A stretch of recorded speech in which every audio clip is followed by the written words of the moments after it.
Oh, I fall in love all the time. I'll be riding the train and I'll see a girl that I'm attracted to, and I love her. And then I'll just keep looking over at her, not like staring like a stalker, but then she'll do something like turn her head, and I'm like, I didn't like that. So I'm not into her anymore. And by the time she gives up at her stop, I'm like, we're divorced. I'm just done with it. I fall in love a lot, but I don't have the nuts to go over there and be like, hey, how you doing? I'm just like, she's cool.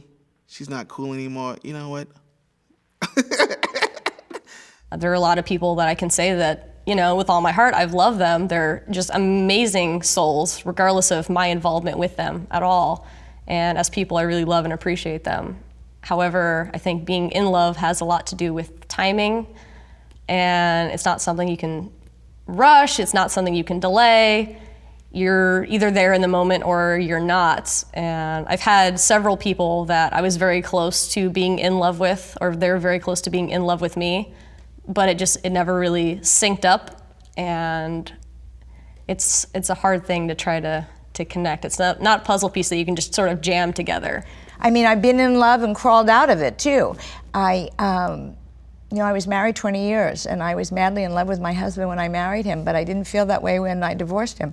So I really can't tell you how many times I've been with this gentleman that I'm with for 31 years, and I love him, even though I like to wring his neck sometime, but I do love him. So, I can't tell you how many. There's not a number. I think I just once, and because I believe when you're in love with somebody, you do anything for them. And I was thinking, like, would I do anything for my exes? No. So for my boyfriend, I would do anything. So that's love for me.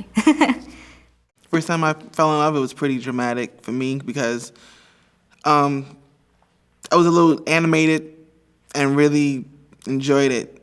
It was just all about her. Like, I wanted to be around her. I wanted to see her. And the funny thing is, we're in high school, so we didn't go on dates. We didn't go to the movies. It was just like I went to her house and she came to my house, and but I would write poems and write stories and spray cologne, like just on the letter itself, and good cologne, like CK1, the stuff that the ladies, because I couldn't afford cool water, but.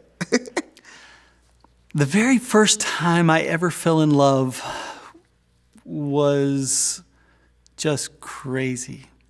I think it started off as just the infatuation. I was in 10th grade. There was this girl that I knew through friends. Our families knew each other. And we became friends.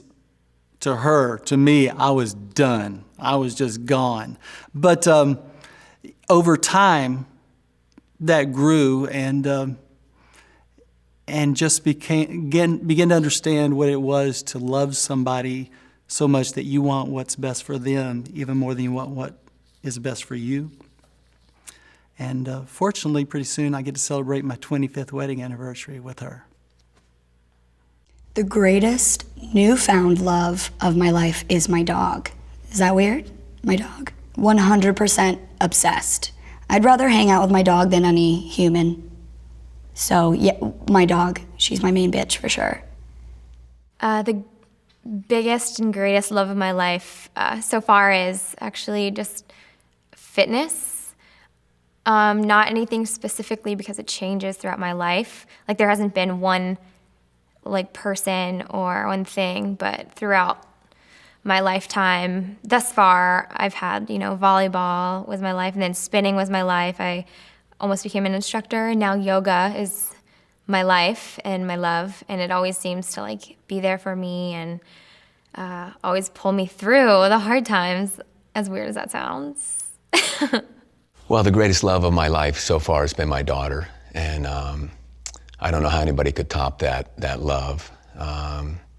It just goes beyond anything that I've ever shared with a romantic partner. And, she just owns my heart. She's so great.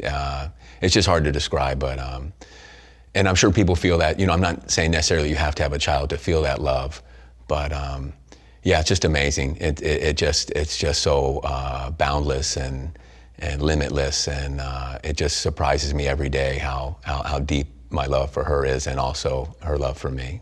I would really have to say that My parents are the greatest loves of my life so far. Their love is totally unconditional. I've had it since the day I was born. I will have it until the day my mom passes away. It's been a lifetime love. I've always had support and encouragement from both of them. So that is definitely the greatest love that was given to me. If you ask me who do I love the most, that was, from a foundational perspective, it was my parents, but my wife has to be the number one answer in terms of my human relationships. Again, I think my relationship with God teaches me how to love unconditionally, which is what I think real love is.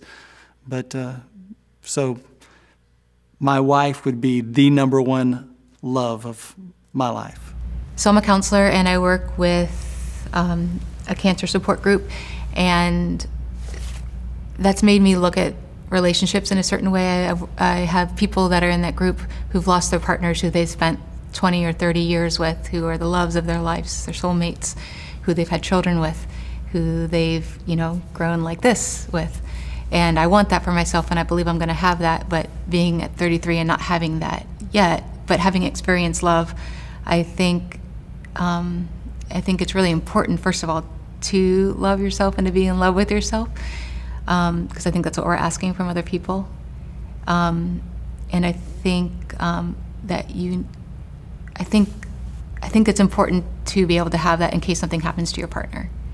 And so I guess what I see around me with divorce or with breakups or with people who die from cancer is that that's not certain, and I don't have it yet. So I think staying sane, first of all, I've had to learn to love myself in a really deep way. And I think that the greatest love of my life thus far has been me.